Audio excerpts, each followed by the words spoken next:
Let's talk about watermelon. Early explorers used watermelon like we use water bottles. That's where they stored their drinking water. Watermelons are rich in vitamin C and phytonutrients, which can help reduce inflammation. There are approximately 1,200 varieties of watermelons. Some have red flesh, some have yellow, some are seedless, and some have seeds. You can find Ohio-grown watermelons in local farmers markets and grocery stores from late July through mid-September. Look for a smooth surface, dull sheen, well-rounded ends, and a yellow-white spot where it rested on the ground.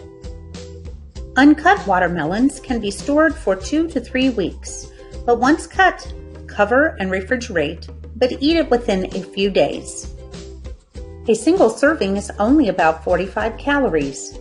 Watermelons are fat-free and cholesterol-free and full of water.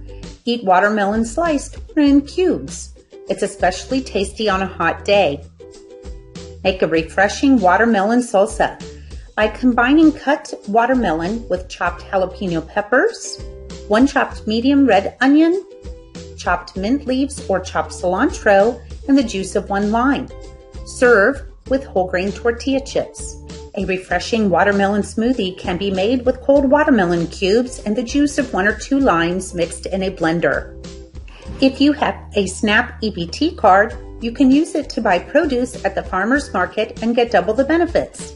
The farmer's market also accepts WIC and senior farmer's market coupons. For more information about watermelons, contact your local extension office. You can also find produce recipes and information on how to grow your own watermelons at montgomery.osu.edu.